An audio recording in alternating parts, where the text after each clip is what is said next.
तो जैश ए मोहम्मद का था कि you visited Kashmir, we did suicide attack, अगले दिन आप जा रहे हैं तो आज भी हम करेंगे, विल से बाय बाय। देखिए पीएम को हिम्मत देखिए ना, अभी पहलगांव की घटना में भी इन्होंने बोला है कि जाके मोदी को बता दो। मतलब जो चीज 2003 में रेलेवेंट थी वो 2025 में भी रेलेवेंट है। 22 वर्ष के हिस्ट्री में मतलब रेडिकली, मेंटली, ऑब्जेक्टिवली, फिलोसफिकली कुछ बदला नहीं है। वी आर देयर ओनली, सारे सुधार के बाद भी। तो उस दिन के अटैक में बड़ी एग्रेसिव बीएसएफ की पेट्रोल थी। बीएसएफ ने श्रीनगर का कोई गली, कोई नाला, कोई बिल्डिंग, कोई कुछ भी छोड़ा नहीं था, सब कवर कर रखा था।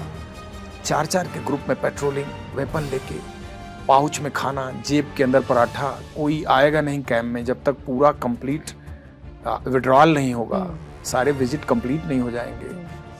कोई गली कोचा डाउनटाउन का बीएसएफ ने नहीं छोड़ा, क्योंकि सिटी हमारी जिम्मेदारी थी, शहर बीएसएफ की जिम्मेदारी थी लिखित में कि सिटी के अंदर पत्ता अगर खनका तो यू विल बी रिस्पांसिबल। और उसका फायदा हमको मिला। जो 28 तारीख का एक डेडिकेटेड टेररिस्ट जैश ए मोहम्मद का डिप्टी चीफ, गाजी बाबा का डिप्टी चीफ मिशन के लिए रेडी था, उसको जिंदा पकड़ लिया बीएसएफ पेट्रोल ने। उसका जिंदा पकड़ा जाना और गाजी बाबा के ताबूत की पहली कील दोनों एक साथ हुई। वो जिंदा अगर उस दिन न पकड़ा जाता तो शायद ये जो हिस्टोरिकल ऑपरेशन हो नहीं पाता। मगर ये भी बहुत इंटरेस्टिंग है कि जब वो पकड़ा गया था तो भी पता भी नहीं था कि ये नहीं पता था, इसलिए कि ऐसी सिचुएशन थी कि किसी के पकड़ने पर जब तक आप इंट्रोगेट नहीं करिए, उसके बारे में पता नहीं करिए वो पर्सन कौन है। हाँ, बिकॉज कोई भी बड़ा नेचुरल बात है कि इस टाइप के लिए निकलेगा जो वो पहले अपनी आइडेंटिटी हाइड करता है। और कोई आइडेंटिटी जो बताता है फेक आइडेंटिटी बताता है। गाजी बाबा के पास इलेक्शन कमीशन का फेक आईडी था, टीचर होने का फेक आईडी था, 5 आईडी तो फेक हो रखा हुआ था। तो जो संतरी ड्यूटी पर गली कोचे सड़क में जवान डिप्लॉयड होते हैं वो तो नॉर्मल आईडी देखते हैं, तब वो डिजिटल का जमाना भी नहीं था। आज भी अब हार्ड कॉपी लेके जाते हैं एयरपोर्ट पर, अंदर एंटर करते हैं तो उस आईडी, अब तो सिस्टम लिंक हो गया, उस समय कुछ भी नहीं था। तो ये इसके एडवांटेजेस लेते रहे हैं। उसको पकड़ने के बाद जब इंट्रोगेशन शुरू हुआ, वो जो कड़ी हमने शुरू करी दिन में 3:30 बजे से 28 को, तो आप सीधे समझिए कि भोर के 3 बजे 30 को, तो वो जितना टाइम बनता है यानी 24 घंटा 36 घंटा तो ये हुआ। और उसके पहले 36 घंटे से हम लोग जगे हुए थे, क्योंकि पीएम साहब को 27 को आना था तो 26 के रात से डिप्लॉयमेंट था। तो 72 से लेके 96 घंटे का ये सस्टेन्ड एग्रेसिव पोस्चर था बीएसएफ का। और इसका पकड़ा जाना तो श्रीनगर में खबर की आग लग गई। पुलिस अमला, आर्मी, बीएसएफ, अरे प्रधानमंत्री महोदय आज ही वापस जा रहे हैं, उस जिंदा जैश का डिप्टी चीफ पकड़ लिया बीएसएफ ने।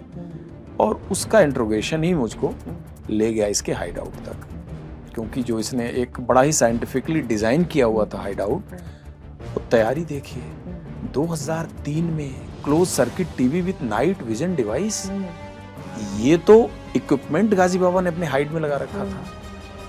उसका उद्देश्य फाइट करके मरना नहीं था, उसका उद्देश्य था लंबे पीरियड तक श्रीनगर में जिंदा रह के किलिंग्स करना। 1 महीने में 8, 10, 12 किलिंग्स भी वो कर दे रहा है तो उसका पर्पस तो अचीव हो रहा है। इतनी किलिंग तो वार में नहीं होती, which he had already done in last 9 years.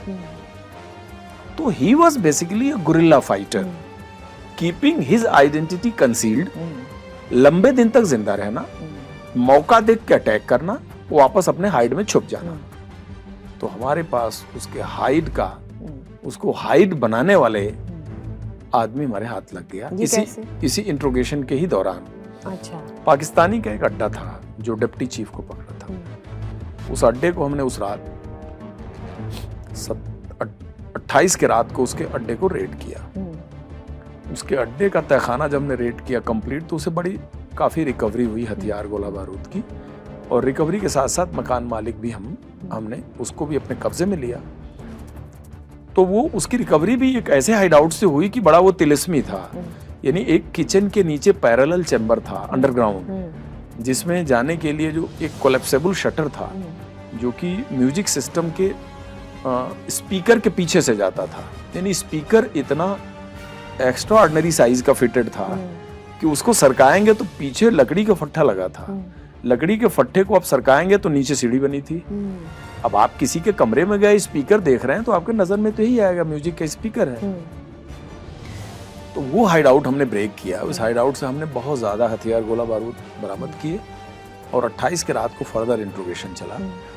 Interrogation के बाद हम ये कंफर्म हो गए कि जो आदमी हमारे कब्जे में है ये गाजी बाबा का डिप्टी चीफ है और ये बहुत ही इंपॉर्टेंट आदमी है। ये गाजी बाबा का शैडो है, यानी अगर गाजी बाबा के पैर में कोई जूते में कोई पैर रखेगा तो ये आदमी रखेगा। तो वो गाजी बाबा की हाइट तो नहीं बता पाया पाकिस्तानी, लेकिन हमने हाइट डिजाइन करने वाले आदमी को पकड़ा उस रात और उसको पकड़ के लाए। उसको पकड़ के लाने के बाद तो हमारा काम बहुत आसान हो गया। लेकिन ये सारी खुशियां हमें एक इनकाउंटर की तरफ ले जा रही थी। ये जितनी छोटी छोटी हैप्पीनेस हमको मिल रही थी, ये हैप्पीनेस फाइनली ले जा रहा था फाइनल ग्राउंड जीरो के लिए कि भाई you are being led to a very critical place where Ghazi Baba is hiding. और गाजी बाबा के हाइडिंग का मतलब है कि मधुमक्खी के छत्ते में अगर आप घुसेंगे तो इनकाउंटर तो होना था। उस इनकाउंटर में किसने बाजी मारी ये तो समय की बात है। तो 29 की रात को हम लोग उस हाइड आउट में घुस गए। ये लगातार ये सिटिंग्स ये 74 घंटे लगातार आप इसमें कोई ब्रेक ही नहीं होता है स्मृति जी, कोई ब्रेक नहीं होता। इसमें ऐसा कुछ नहीं है कि हम इसको 6 घंटे के लिए पास पे कर दें फिर करेंगे, नो। इसमें तो क्या है कि आप this is called sustained and continued operation. इसमें पास कर नहीं सकते। रीजन बीइंग कि अगर गाजी बाबा की इस बात की खबर लग जाती कि हमने इतना होमवर्क कर लिया है तो उस हाइड आउट में को नहीं मिलता। अब उस समय खबर होने का जरिया क्या होता था, या तो मोबाइल से कोई कम्युनिकेट करे या फिजिकल करे या वायरलेस सेट से करे।